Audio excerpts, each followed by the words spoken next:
As I mentioned before, we're on the unfinished journey together. It's not just a generosity thing. The generosity is an expression of something that is essential to our souls.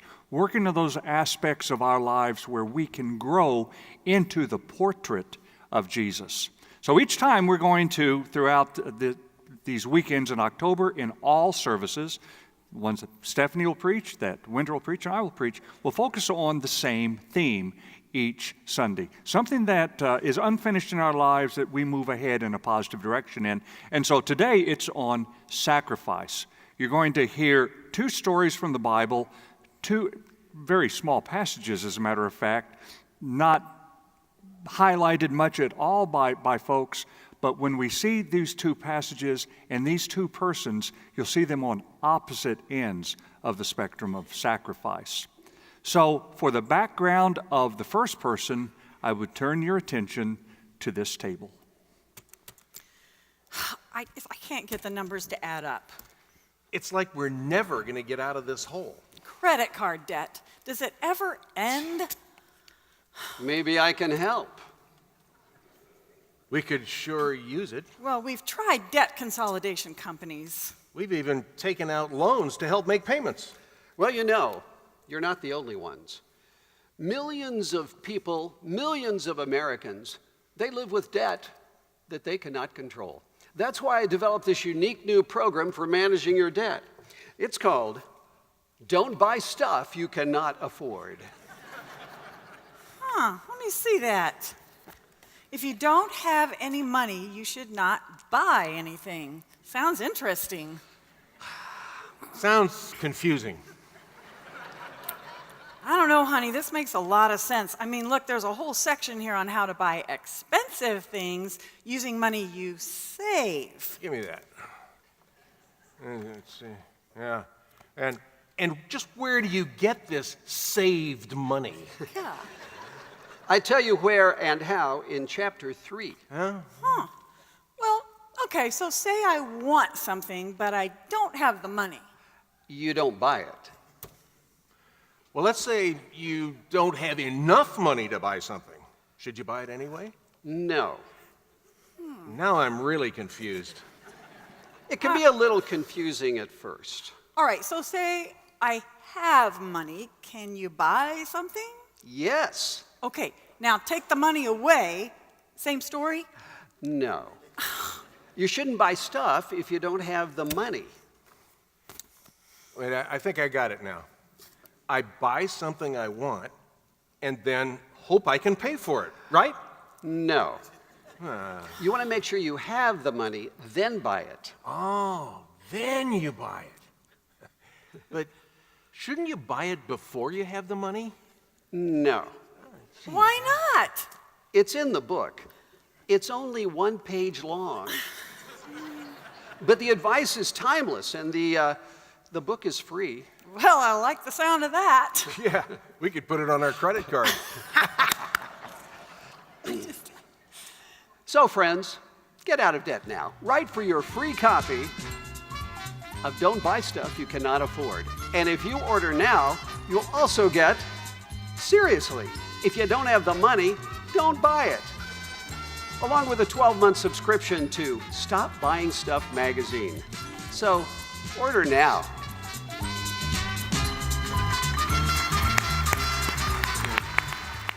So simple, isn't it?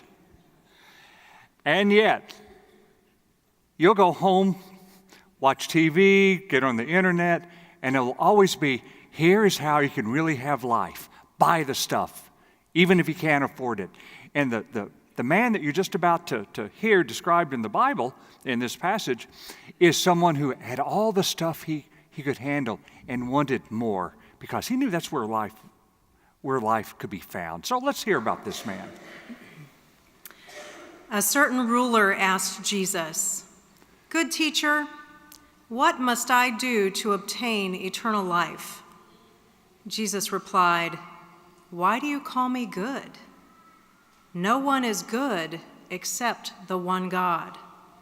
You know the commandments. Don't commit adultery. Don't murder. Don't steal. Don't give false testimony. Honor your father and mother." Then the ruler said, "I've kept all of these things since I was a boy." When Jesus heard this, he said, "There's one more thing. Sell everything you own and distribute the money to the poor. Then you will have treasure in heaven. And come, follow me." When he heard these words, the man became sad because he was extremely rich. So we have one character. Now let's move to the exact opposite extreme. Jesus sat across from the collection box for the temple treasury and observed how the crowd gave their money. Many rich people were throwing in lots of money. One poor widow came forward and put in 2 small copper coins worth a penny. Jesus called his disciples to him and said, "I assure you that this poor widow has put in more than everyone who's been putting money in the treasury. All of them are giving out of their spare change. But she, from her hopeless poverty, has given everything she had, even what she needed to live on." So, friends, the question before us is quite simple. Which one of these 2 persons do you want to be? How about the rich man? The one who had everything he could desire. In modern terms, you'd see Jesus walking beside him with a new car and a lovely family. And he'd take that car and drive to either his regular home or a vacation home. He didn't have to worry about college savings for the kids because that's already taken care of. Finest food, everything. Would you like to be like him? Well, I'll tell you, yes. I'll be honest. Yes, I do want to be like him. I would love not to have that worry of the money. I would like to have that stuff because there's something very attractive, especially for me, for new cars and etc. And yet, did you hear the litmus test that Jesus gave him? Give it away. By the way, in other places, Jesus never said that to equally rich people, but he knew that it was a hang-up for this particular person. You see, there's nothing wrong at all about being wealthy, about having stuff, or wanting that stuff. Nothing wrong at all about it. And let's face it, wealth is on a sliding scale comparatively. We might feel there are different scales of wealth among us within our culture here in West County, but remember, friends, we are all rich compared to probably 90+% of the rest of the population. So there's nothing wrong about having this stuff. It is what your heart is telling you in connection with that stuff. Where are you going to find your happiness?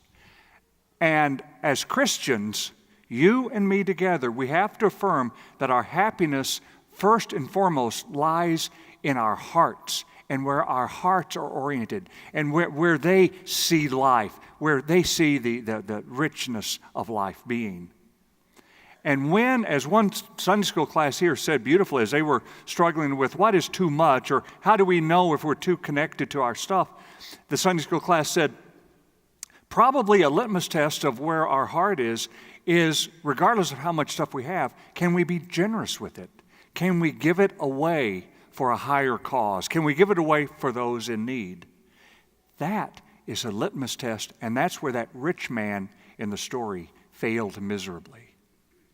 So, if having all that stuff means mortgaging my soul, no. But what about then the poor widow? Have you ever really thought about her background and what it would be that prompted her to give those 2 coins, which meant a lot to her? Ever thought about that? Well, what if her background was this, that long before her husband and she had children, he died. And she was devastated because there was no Social Security back then, and she had no children to support her. Don't know anything about extended family either, but she had the synagogue. She had her community of faith, and they reached out to her. They moaned and they mourned with her as she said goodbye to her husband. They invited her, each family, on Sabbath to share a Sabbath together so she would not share it alone. They made sure that she would have the food that she needed. They made sure that she could get the little jobs that she needed to just simply survive. She became part of their family because they reached out to her. And do you see how that would have affected her? Do you see how she said, this is where life is? Because as opposed to the rich man who said life is in stuff, she discovered that life is in relationships, especially within a community of faith. That's where life is. And you have to invest in that. Otherwise, if your happiness is in stuff, whether it's on credit or not, if your happiness is on stuff, you're always going to go through life protective, strategic, worried about keeping your own satisfied and safe, as opposed to being open and trusting and nurturing in the dynamic. And so, if you're going to be a choice between those two people, the surface of our lives say, boy, it would be nice to have what that rich guy did or had. But you know as a fact that you have to have the heart that could properly manage that money, that could properly manage your life, to invest in people, to invest in the brothers and sisters that God gives you, even in a faith community, even in Manchester United Methodist Church. I want to take just a moment and invite you to see how very, very, very wealthy you are in this church.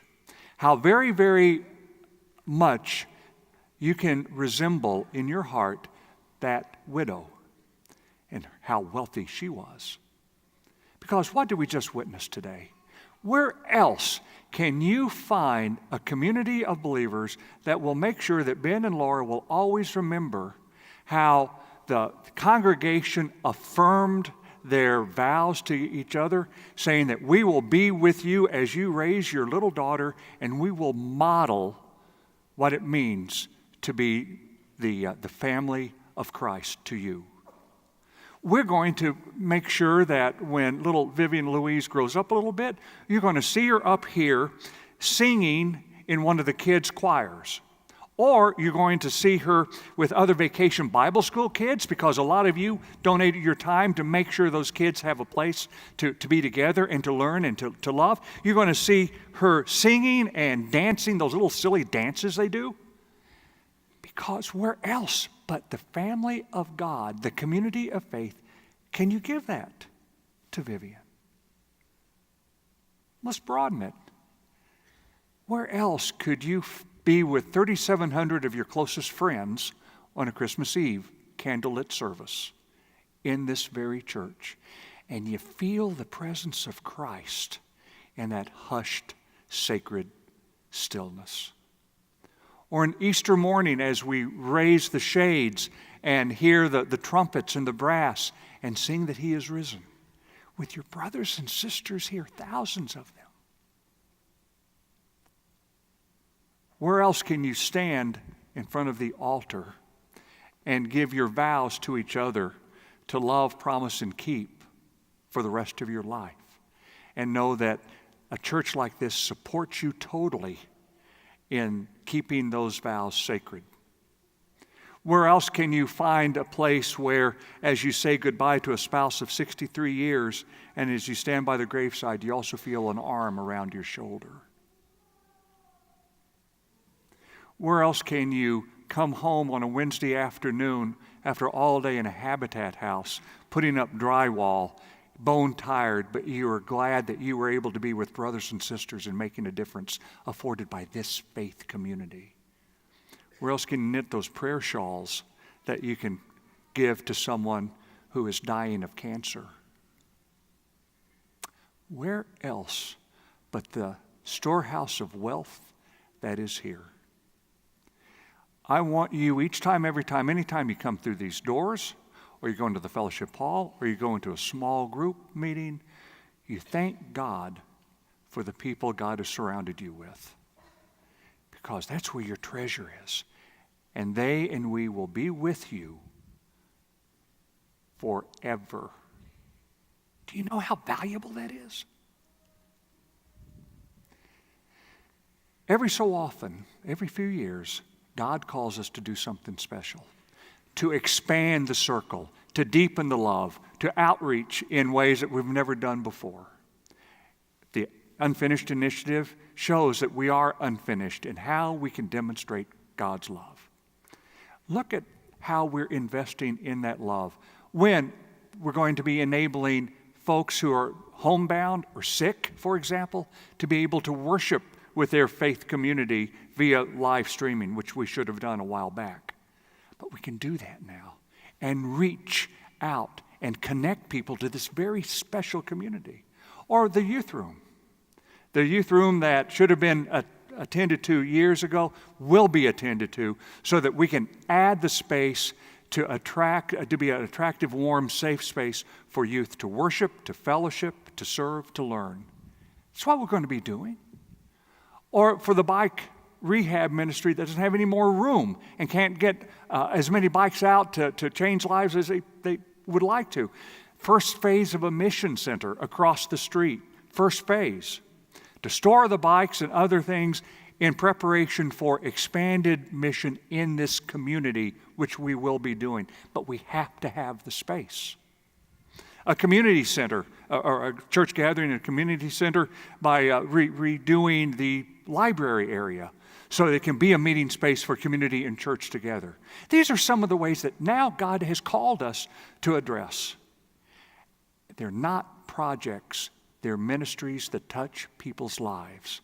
And how much of a joy it can be to be able to know with that widow that you're not just giving because, well, it's that time of year. You're giving because it's always that time of year. To make a difference in the name of Christ. I would hope, actually, you would eliminate the word sacrifice from your vocabulary and instead use the word opportunity. A way to join that widow in saying thank you, and I can't wait to see what God is going to do. We have the commitment card that you would receive or is in the pews is an opportunity, it's an exercise, if you will, to be able to celebrate how wealthy you are in terms of that widow. On the left side is this. It's something I would invite you to prayerfully consider because it's sort of a gauge of where are you in your stewardship, in your ability to be generous with what you have. At the very bottom is first time. I've never given to God's work at Manchester United Methodist Church. Well, a first step is to get onto that, to get onto that level. Pastor Winter, in her sermon at 9:30, when she went through this, she said, I challenge you, if you've never given to God's work here, every week or whenever you're here, you give $1, you give $3, you give $7, you give whatever you have, and you do that for, I think she said 3 months, and you email her and tell her how much better you feel because of that, because you know how wealthy you are when you do that. Or if you do that, can you do that in a more of a consistent way? Maybe you're an occasional giver. Can you do that in an intentional way? Part of that is, how much do I give? Where am I in the giving? How much does that reflect how much I'm connected to my stuff or how much I'm connected to this faith community and what God's doing?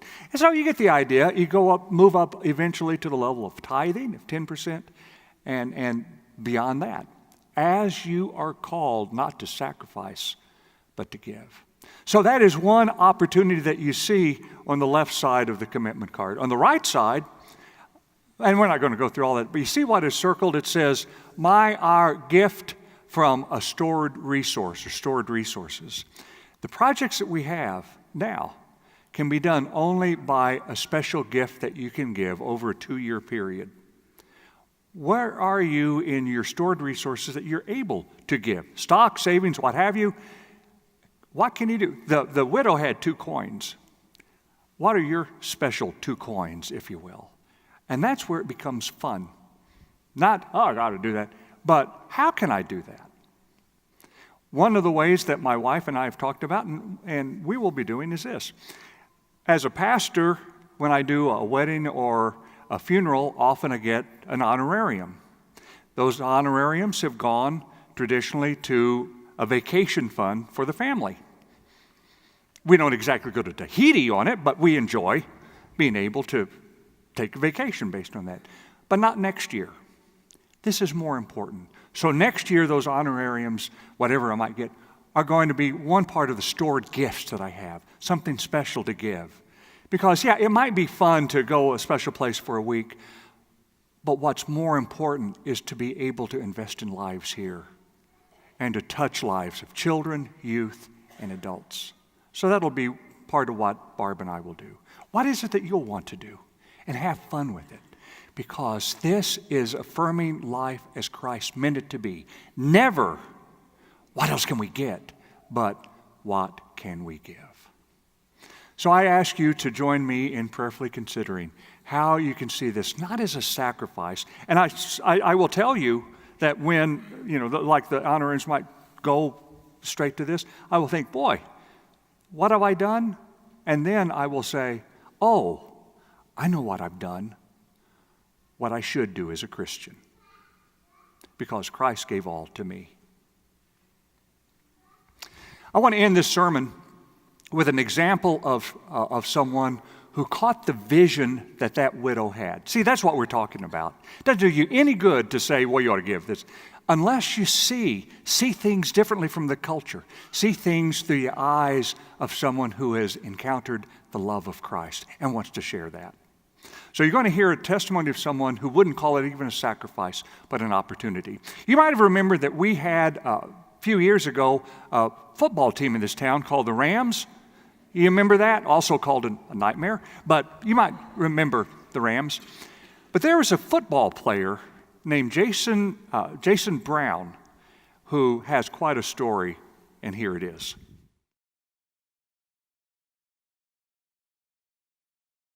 My name is Jason Brown, former NFL football player with the St. Louis Rams and the Baltimore Ravens. And in 2012, I was released by the St. Louis Rams.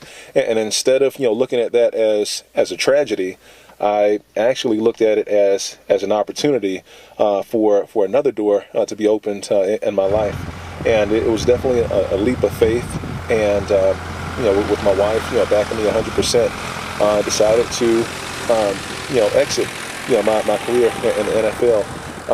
And with that leap of faith, everything just started just lining up. And it really wasn't me. I knew that it was, God's plan for myself and my family. The things that I've witnessed, the doors that he has opened and closed, the movement that I've seen, with him throughout not just my life, but my wife and our beautiful children. To tell you the truth, I would have it no other way. A lot of people, they told me and my wife, they said, "Oh, Jason, you're an NFL football player. Your wife, she's a dentist. You guys, you're a power couple. You're on top of the world." And we lived, a worldly lifestyle. It was, we were on top of the world, and worldly standards, and everything that we did. When we were in St. Louis, we had a mansion. It was a beautiful home. I mean, something that you would see that would be the best thing on MTV Cribs. And I know it doesn't make sense to a lot of people. Whereas like, why would you give that up? Why would you leave that and now stay in a 100-year-old farmhouse? Why, and also, and why would you be out here, working, digging up dirt when you don't have to? But the thing is, this is the most rewarding thing I've done with my life. It's living a life with purpose. And so an NFL player gives it up to be a sweet potato farmer in North Carolina so that a food pantry would always be stocked with his sweet potatoes. Who will you and I feed?